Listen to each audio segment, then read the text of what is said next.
Victoria Caldwell's heart thundered in her chest as the two men dragged her across the dusty street of Silver Creek, their calloused hands gripping her arms so tightly she knew there would be bruises by nightfall. The year was 1875, and in this remote Colorado mining town, she had just learned how quickly a woman's fortunes could change. "Let me go," she demanded, her voice cracking as they hauled her toward the weathered auction platform erected in the town square. "This is unlawful." "I am not property to be sold," one of the men, a barrel-chested brute with tobacco-stained teeth, merely laughed. "Your pa's debts are lawful enough, miss, and since he ain't around no more to pay 'em, you'll do just fine instead." Victoria fought against their grip, her honey-brown hair coming loose from its careful arrangement, falling in waves around her face as she struggled. Just 3 days ago, she had been the respectable daughter of a merchant, living comfortably in Denver. Then had come the telegram informing her of her father's sudden death, followed by the shocking discovery of his gambling debts. Now she found herself in Silver Creek, confronted by men claiming ownership of everything her father had possessed, including, apparently, her. "Someone help me," she cried out, her gaze desperately scanning the crowd of miners, cowboys, and townspeople who had gathered to witness the spectacle. Most averted their eyes, unwilling to intervene. Some watched with interest, as if she were merely an item up for bidding like the horses and cattle sold earlier. The crowd parted as they neared the platform, and Victoria saw the auctioneer adjusting his spectacles, preparing to begin the proceedings.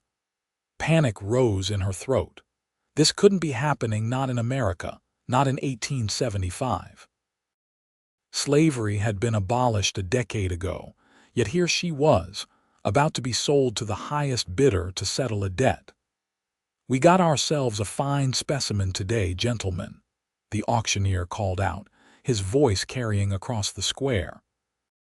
"Young, healthy, educated too, can read and write and keep your books. Bidding starts at $50. Victoria's legs gave way beneath her, forcing her captors to practically drag her up the 3 wooden steps to the platform. She was about to scream again when a commanding voice cut through the murmuring crowd. "That's enough." The words were quietly spoken, yet they carried an authority that silenced the gathering. Victoria turned her head toward the sound, blinking away tears to see a tall figure approaching on horseback. The rider dismounted in one fluid motion, boots landing in the dirt with a soft thud. He moved with the easy confidence of a man accustomed to the saddle, his broad shoulders straight beneath a dust-covered duster coat. As he drew closer, Victoria could make out his features beneath the shadow of his wide-brimmed, had a strong jawline covered with several days' worth of stubble, piercing blue eyes, and a stern expression that suggested he was not a man to be trifled with. "There ain't no law against settling debts, Westwood," the auctioneer called out, though Victoria noticed he seemed suddenly less certain of his position. "There are laws against treating people like property," the man Westwood replied, his voice even but edged with steel. He climbed the steps to the platform, ignoring the protests of the debt collectors. When he reached Victoria, he addressed her directly. "Are you being held here against your will, miss?" Victoria managed to nod, finding her voice at last. "Yes, sir." "These men claim my father owed them money, but don't matter what she says," interrupted one of the men holding her. "Jacob Caldwell lost fair and square at the tables, left town owing us $300, his daughter's all that's left to collect." The newcomer's expression darkened. "A gambling debt has no legal standing, and you know it." "It does when there's a signed marker," the debt collector sneered, producing a folded paper from his vest pocket. "Signed and witnessed. Says right here that he puts up all his property as collateral." Victoria's heart sank. If there was truly a signed marker, Her situation was even more dire than she had imagined. Westwood studied the paper for a long moment, then reached into his coat. Victoria's breath caught as he withdrew not a weapon, but a leather pouch that clinked heavily as he tossed it to the debt collector. $300 in gold, he stated flatly. The debt is paid. The man caught the pouch, weighing it skeptically in his palm before opening it to examine the contents. His eyes widened and he quickly tied it shut again. And another $200 for her freedom papers, signed and witnessed by the mayor right now, Westwood continued, producing another smaller pouch. I want it clear she belongs to no one. The auctioneer stepped forward, eager now to facilitate the transaction. I'll fetch the mayor straight away, Mr. Westwood. Victoria stood in stunned silence as the documents were quickly drawn up. The debt collectors, satisfied with their unexpected windfall, released her arms and stepped back. Within 20 minutes, papers were signed transferring ownership of the debt to Forrest Westwood and formally documenting Victoria's status as a free woman, beholden to no one. Only when the debt collectors and most of the crowd had dispersed did Victoria finally find her voice again. Mr. Westwood, I don't know how to thank you, but I must tell you I have no means to repay such a sum. Forrest Westwood studied her for a long moment, his expression unreadable. I didn't do it expecting repayment, Miss Caldwell. Then why? She asked, genuinely puzzled by this stranger's intervention. He hesitated, then said simply, because it was wrong. No person should be treated as property. He paused, then added in a lower voice, and because I knew your father. Victoria's eyes widened. You knew my father. But how? We can discuss that somewhere more appropriate, he interrupted, glancing around at the remaining onlookers. You need a safe place to stay, and there are matters we should discuss privately. I have nowhere to go, Victoria admitted. I arrived only yesterday to settle my father's affairs, only to discover there was nothing left to settle. Forrest nodded toward a woman watching from the boardwalk, gray-haired, plump, with a kind face. Mrs. Holloway runs the boarding house. She's a good woman, respected in town. You'll be safe there while we sort this out. Before Victoria could respond, a man in a tailored suit approached them, his manner officious. Westwood, what are you playing at? You can't just buy a woman and then set her free. There are expectations. Forrest's jaw tightened. Judge Porter. I didn't buy Miss Caldwell. I settled her father's debt and ensured her freedom. There's a difference. Is there? Porter smirked, his gaze traveling over Victoria in a way that made her skin crawl. A pretty young woman with no family. No means of support. She'll end up working at Madame Rose's establishment within the week. Mark my words. Victoria felt her face flush with anger and humiliation, but before she could respond, Forrest stepped between them. Miss Caldwell will not want for protection or support, he stated firmly. In fact, I intend to marry her. The words hung in the air, shocking Victoria as much as they did the judge. She stared at Forrest's back, unable to see his expression but noting the rigid set of his shoulders. Judge Porter recovered first, a calculating look crossing his features. Marry her, today, because I'd be happy to perform the ceremony right now if you're serious. Victoria found her voice at last. Mr. Westwood, you can't possibly. Forrest turned to her, his expression softening slightly. Miss Caldwell, Victoria, may I speak with you privately for a moment? He guided her a few steps away, his hand light on her elbow. When they were out of earshot, he spoke in a low, urgent tone. I apologize for speaking so boldly without consulting you. But you should know that Judge Porter is a dangerous man to cross. He has influence in this town, and if he decides you're unprotected. Victoria swallowed hard. So you offer marriage as protection to a complete stranger, not a complete stranger, he corrected. As I said, I knew your father, and I give you my word as a gentleman that this would be a marriage in name only, until you decide what you wish to do with your future. I have a ranch outside of town. You would have your own quarters, complete privacy, and my protection." Victoria's mind raced. She had no illusions about the precariousness of her situation. A single woman with no family and no money had few options in the West, none of them appealing. Yet to marry a man she had just met. "Why would you do this?" she asked again. Something flickered in his eyes, guilt, perhaps, or some deeper emotion she couldn't name. "I owed your father a debt I could never repay. Consider this partial payment." Before she could question him further, Judge Porter called out, "What's it to be, Westwood?" "The offer to perform the ceremony won't stand long." Victoria took a deep breath, weighing her limited options.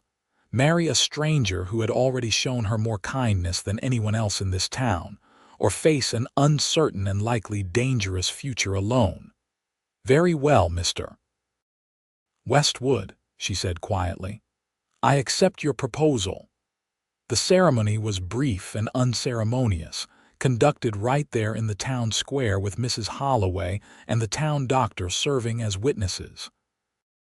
Victoria's hands trembled as she repeated the vows, acutely aware of the curious stares from passers-by. Forrest's voice remained steady, his expression solemn as he promised to protect and provide for her. When Judge Porter pronounced them husband and wife, Forrest leaned down and brushed his lips against her cheek, the barest suggestion of a kiss, yet it sent an unexpected warmth through her. "I'll take you to Mrs. Holloway's to gather your things," he murmured. "My ranch is about an hour's ride from town." Victoria nodded, still struggling to process the dramatic turn her life had taken in the span of a single afternoon. As they walked toward the boarding house, she sensed the townspeople watching, some with curiosity, others with something that looked like respect or perhaps fear as they regarded her new husband. "Mr. Westwood," she began. "Forrest," he corrected gently. "I think given the circumstances, you should use my given name." "Forrest," she repeated, the name feeling strange on her tongue. "I appreciate what you've done, but I must know more about your connection to my father. You said you owed him a debt." A shadow crossed his features. "That's a long story, Victoria, one better told when we reach the ranch." "But please," he said, his voice softening, "I promise you'll have answers, just not here." At the boarding house, Victoria quickly gathered her few possessions, the clothes she had brought from Denver, a small portrait of her parents, and her mother's silver hairbrush. Mrs. Holloway helped her pack, offering quiet words of reassurance. "You've fallen into good hands, my dear," the older woman said. "Forrest Westwood is a respected man in these parts, keeps to himself mostly but fair in his dealings.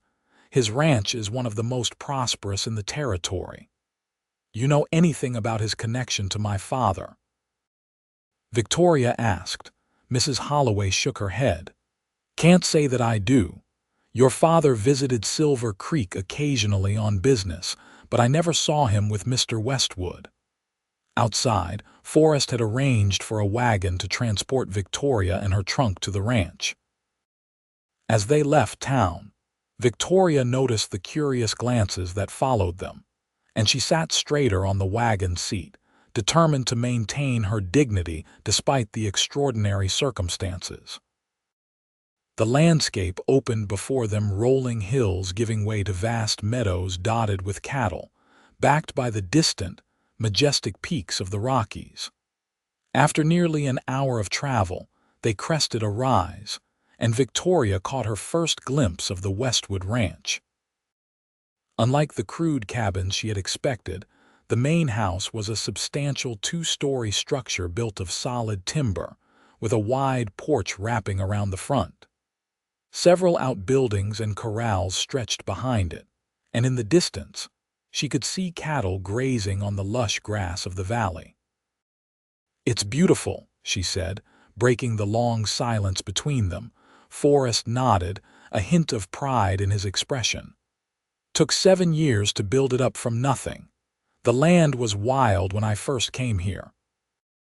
As they approached, a middle-aged woman emerged from the house, shading her eyes against the late afternoon sun. "Mrs. Burke is my housekeeper," Forrest explained.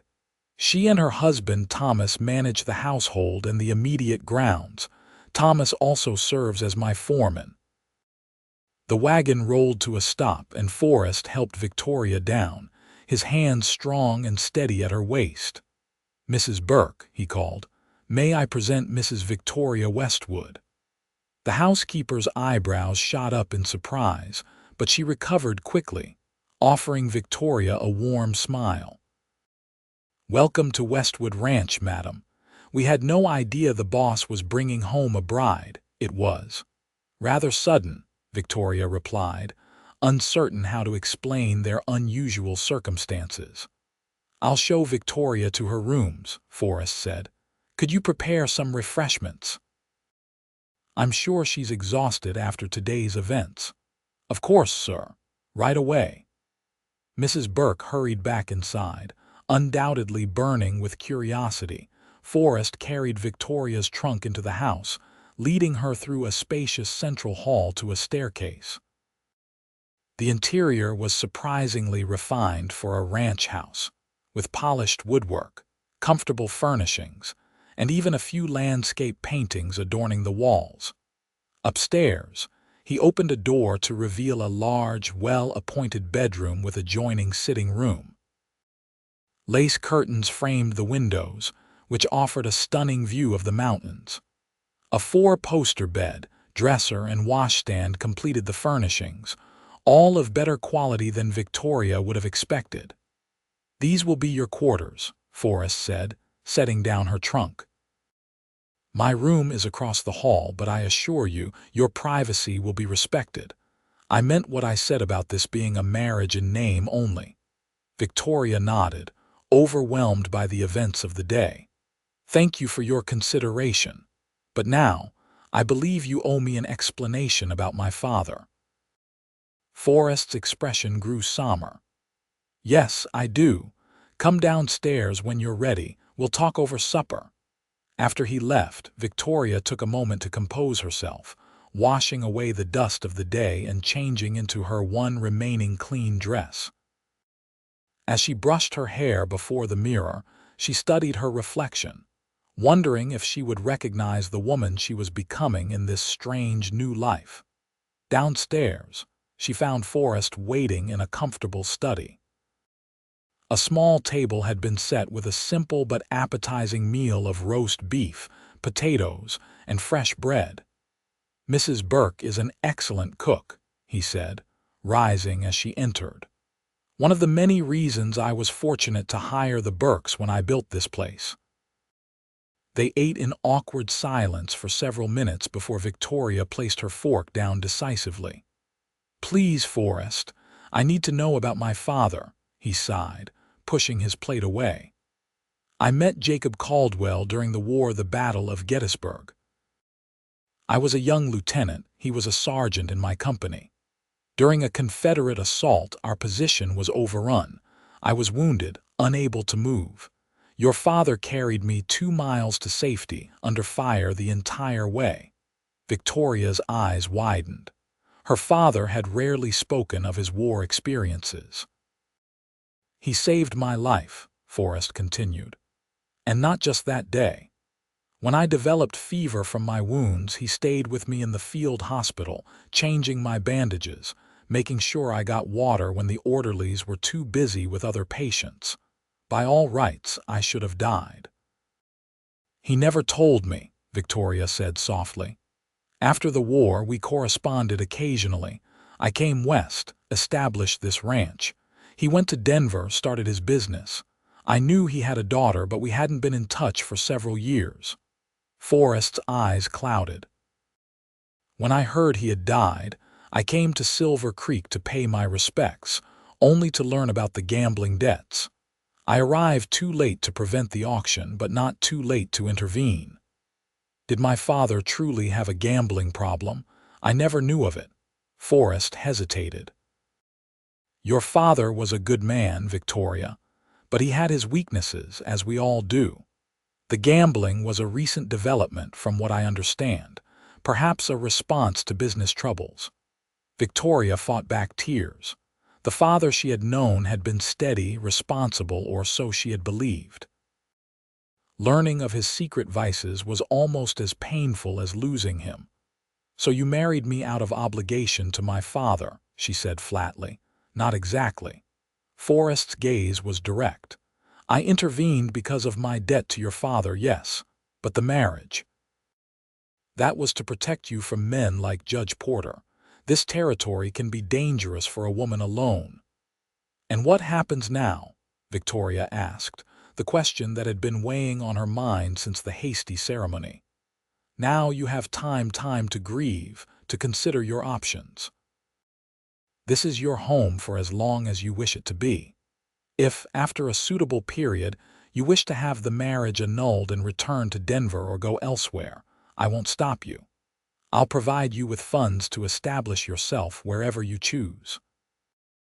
The offer was more generous than she could have hoped for, yet something in his tone made her wonder if there was more to his proposal than simple obligation.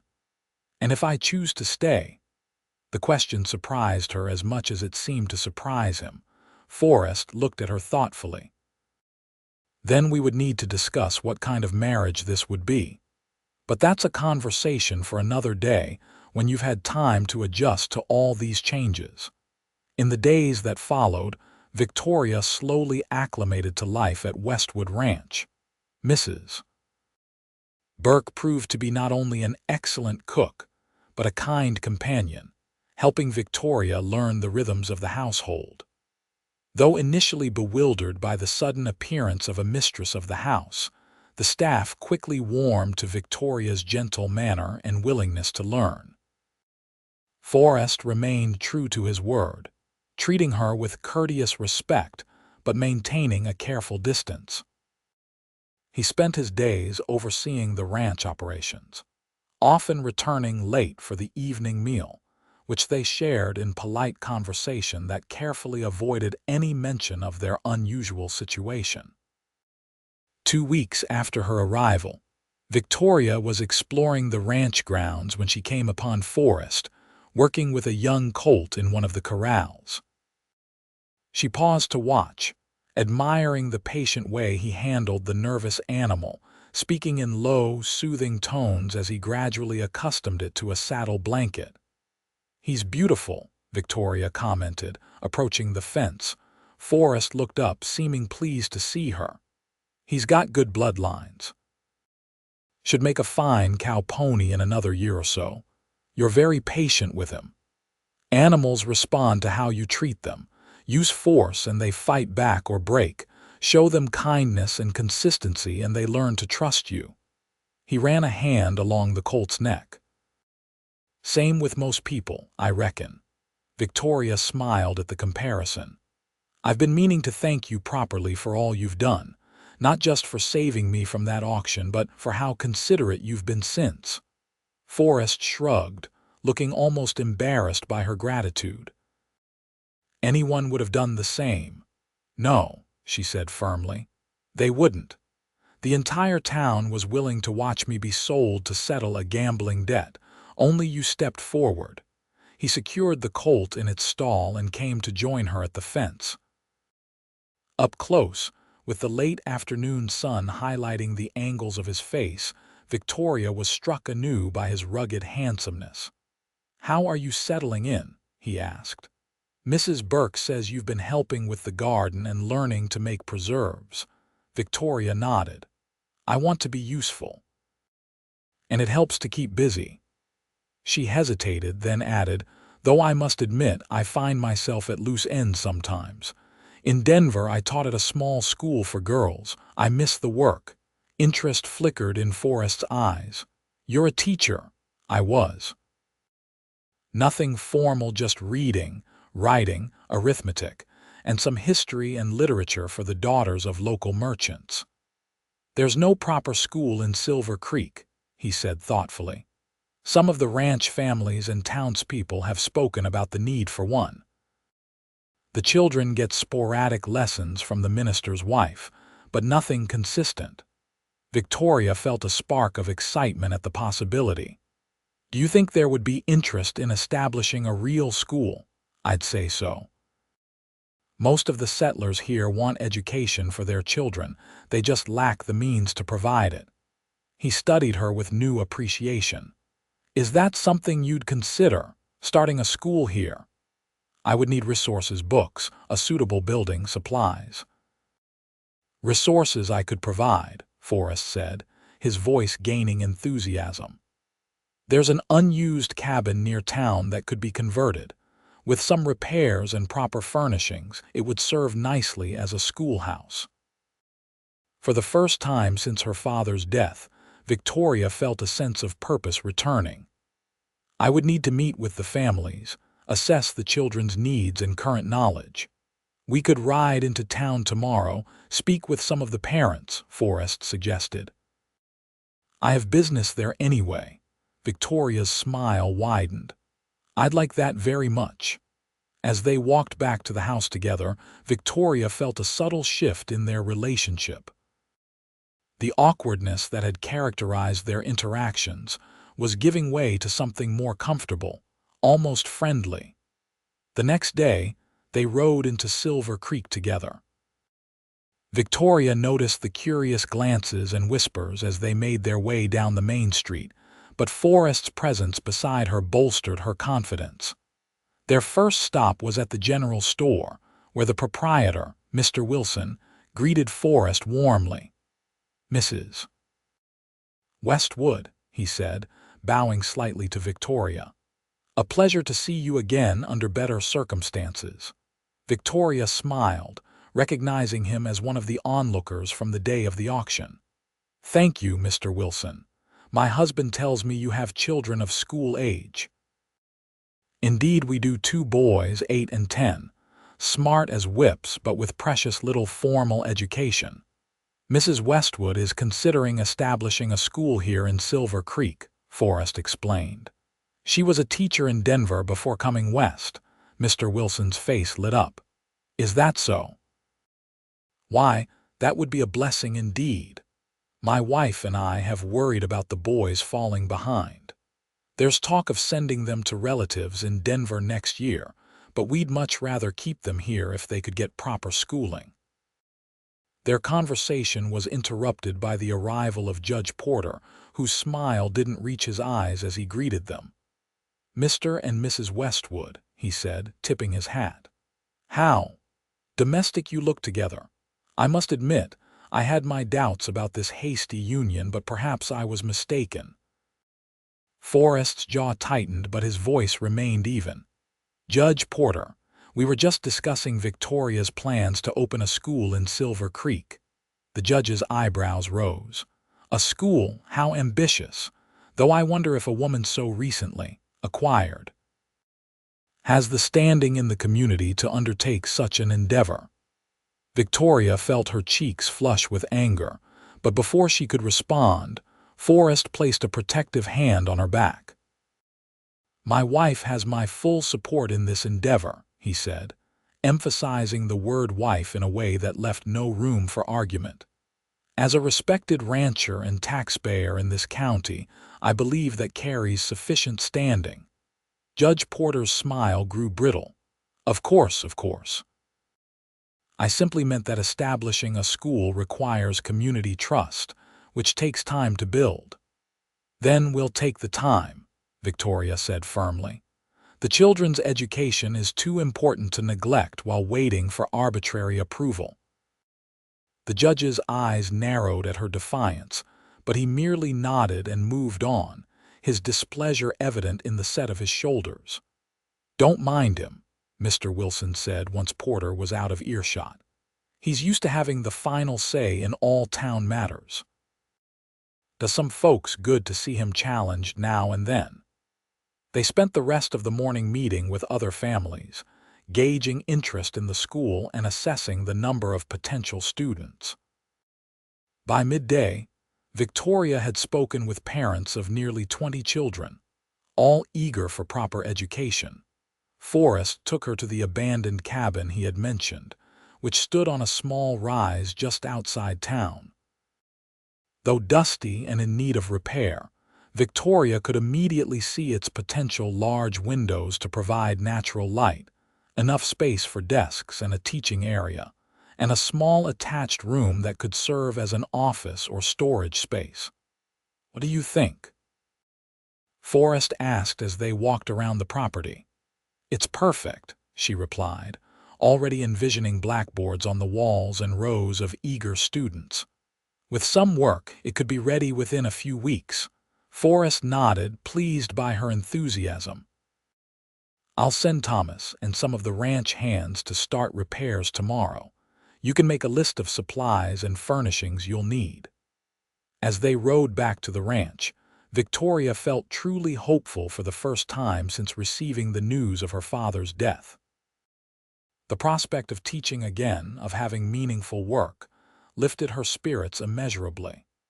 That evening at supper, they discussed plans for the school in detail, the curriculum she would teach, the books and materials needed, how to accommodate children of different ages and abilities. Forrest listened attentively, offering practical suggestions and promising to write to contacts in Denver for the necessary supplies. "You seem much happier today," he observed as they lingered over coffee in the study afterward. Victoria smiled. "I am. Having a purpose makes all the difference." "Thank you for supporting this idea. The town needs a school," he said simply, "and you need something that's yours, something beyond just being Mrs. Westwood." His perception touched her. "You understand more than I gave you credit for. I've watched you these past weeks," he admitted. "You're too intelligent and capable to be content merely keeping house, even one as large as this." Their eyes met across the room, and Victoria felt a flutter of something new between them, a recognition, perhaps, that their arranged marriage might become something more meaningful than either had anticipated. As summer progressed into autumn, the schoolhouse took shape under Thomas Burke's skilled direction. Victoria threw herself into preparations, ordering books, designing lessons, and meeting with parents to assess each child's educational needs. Forrest supported her efforts without reservation, providing funds for supplies and using his influence to ensure community acceptance of the new school. Their relationship, too, evolved gradually. The careful distance Forrest had maintained began to diminish as they found common ground in their work and shared interests. Victoria discovered that, beneath his reserved exterior, lay a thoughtful mind and dry sense of humor. Their evening conversations expanded beyond the school to include discussions of books they had read, memories of their respective childhoods, and their hopes for the future of the ranch and Silver Creek. One evening in late September, as they sat on the porch watching a spectacular sunset paint the mountains in shades of gold and crimson, Victoria found herself studying Forrest's profile, admiring the strength and character evident in his features. "The school opens in 2 days," she said, breaking a comfortable silence between them. "I can hardly believe how quickly it's all come together." Forrest smiled, his eyes reflecting the sunset's glow. "The community was ready for it. You just provided the spark they needed." "We provided it," Victoria corrected. "Without your support, none of this would have happened." He turned to face her, his expression serious. "Victoria, I've been meaning to ask you something. It's been nearly 3 months since our arrangement began. You've established yourself here, made connections in the community. I promised you could leave whenever you wished with my support. Is that still what you want?" The question caught her off guard, though perhaps it shouldn't have. "Are you asking if I want to end our marriage?" "I'm asking what you want," he said carefully. "When we married, it was for your protection, not by choice. You deserve the chance to make that choice now, free from coercion or necessity." Victoria considered his words, realizing that somewhere in the past months, her feelings toward both Forrest and their unusual marriage had shifted profoundly. "What do you want, Forrest?" she asked softly. He held her gaze steadily. "I want you to stay not out of obligation or convenience, but because you choose to, because this has become your home, and because perhaps, in time, we might build a real marriage together." The honesty in his voice moved her deeply. "I don't want to leave," she admitted. "At first I was grateful for your protection, but now—" She paused, gathering courage. "Now I find myself grateful for your companionship, for the man you are." Forrest reached across the space between them, taking her hand in his. His palm was warm and calloused against her skin. "I never expected to find a wife this way," he said with a hint of wry humor. "But I can't regret how it happened, not when it brought you into my life." Victoria felt a warmth spreading through her that had nothing to do with the fading sunset. "So where do we go from here?" "Forward," he suggested, his thumb tracing gentle circles on the back of her hand. "At whatever pace feels right for both of us." The opening of the Silver Creek School marked a turning point not just for the community but for Victoria and Forrest's relationship as well.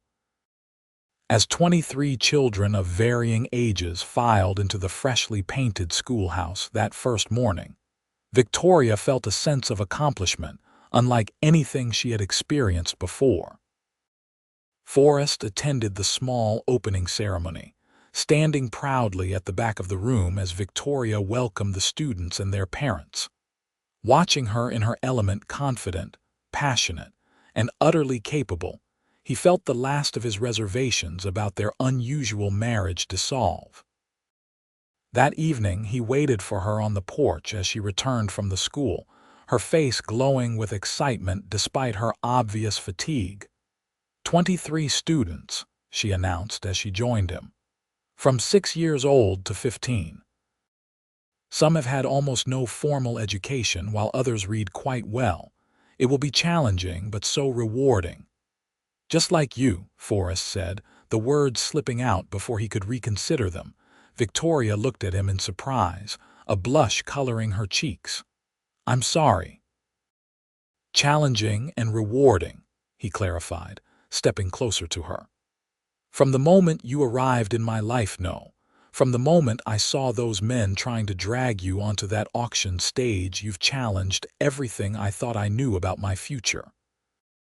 And rewarded me with your presence in ways I never anticipated."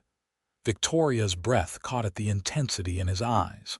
"Forrest, I know we agreed to move forward at our own pace," he continued, "but I find myself unwilling to wait any longer to tell you what's in my heart."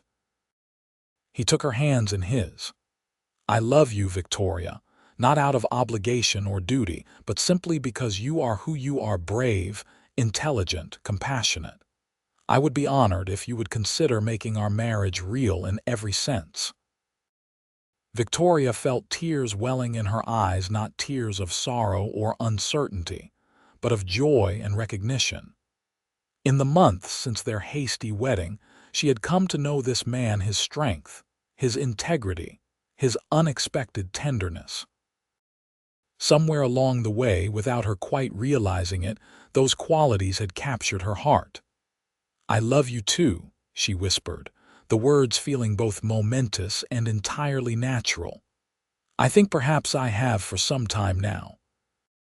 Forrest's smile transformed his features, the usual reserve giving way to unguarded happiness. Slowly, giving her every opportunity to pull away, he leaned down and brushed his lips against hers, their first real kiss, tentative and sweet. When they parted, Victoria saw in his eyes the same wonder she felt, the recognition that what had begun as an arrangement of necessity had blossomed into something genuine and precious. 5 years later, Victoria stood on the porch of their ranch house, watching as Forrest lifted their 3-year-old daughter onto her first pony. Elizabeth, named for Victoria's mother, giggled with delight as her father led the gentle mare around the yard, her small hands clutching the saddle horn. The Silver Creek School had flourished under Victoria's direction, growing to include nearly 40 students and requiring the assistance of a second teacher. A young woman, Victoria had trained herself. Though motherhood had temporarily reduced her teaching schedule, Victoria maintained her connection to the school, taking Elizabeth with her several days each week. Forrest had expanded the ranch operations, adding sheep and establishing a small apple orchard that was just beginning to bear fruit.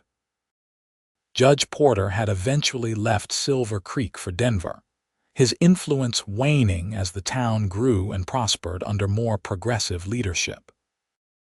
As Victoria watched her husband and daughter together, she reflected on the extraordinary path that had brought her to this moment, from the terror of that auction platform to the profound happiness of her life now.